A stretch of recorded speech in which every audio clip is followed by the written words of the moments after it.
Okay, on this one we're going to have to use the quadratic formula. And let's see. The quadratic formula says if ax squared plus bx plus c equals 0,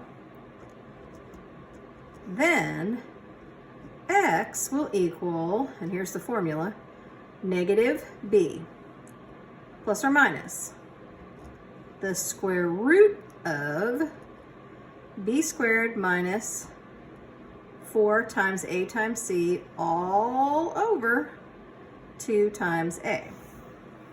Now, the thing they gave me over here is in the ax squared. This right here is in this form, set equal to 0. I've got a 7x squared minus 3x, a minus 2, and it equals 0. So it's in the right form. All I need to do is identify who is who. So when I look at this 7x squared minus 3x minus 2 equals 0, the 7 is my a, right? A right here. The coefficient on your x squared, that's the 7, so that's a. The 3, but take the minus sign with it, so your b is actually a negative 3. The standard form up here says plus bx, so if there's a minus sign there, you just take it with it, okay? And then my c, same deal. C is the constant. It's this 2, but take the subtraction sign with it. C is going to be a negative 2.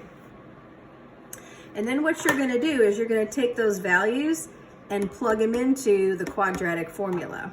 So x is going to be a negative of whatever b is, plus or minus the square root of whatever b is squared, minus 4 times whatever a is times whatever c is, all over 2 times whatever a is. So everywhere there is an a, I put a 7. I got an a here and an a there, so I need a 7 here and a 7 there. B was a negative 3, so I got 2 b's, so put a negative 3 right there and a negative 3 right there. And then C, there's only one C right here, and he's a negative 2, so put a negative 2 in there. And let's see, if there is more than one solution, separate them with commas. I'm looking at my little toolbox here. They've got the radical symbol in here, so they just want me to put it in as a simplified radical. Okay, so let's start with the fact that you have a negative 3. Well, a minus makes that a positive 3. Then inside here, I'm going to take the negative 3 and square it. Well, negative 3 squared is a negative 3 times a negative 3. That makes that a positive 9. But then back here, I've got, because I've already messed with all this, I've got a negative 4 times a positive 7 times a negative 2.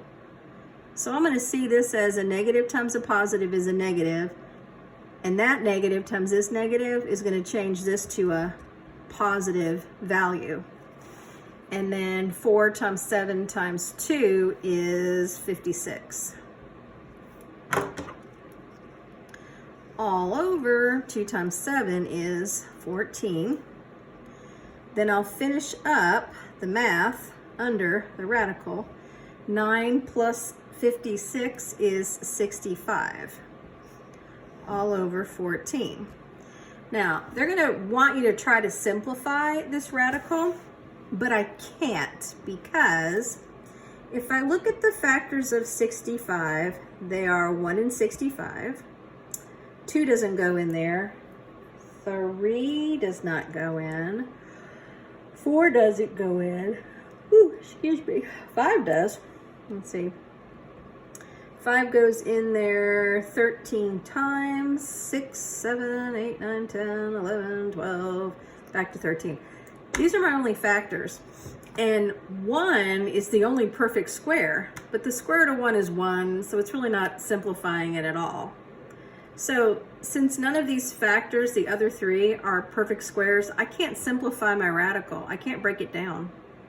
So as ugly as it is, this is my answer. However, Alex says separate them with commas, and the separation is going to happen with this plus or minus sign. You're going to write this once with a plus sign, and then write it a second time with the minus sign. So in this box, I'm going to put 3 plus. You'll have to hit that radical symbol, so that'll pop up, and then type in 65, and put that all over 14. So you're going to need to hit that fraction symbol, then do a comma, hit that fraction symbol again, and you'll type in 3 minus the square root of 65 all over 14. And then that'll be right.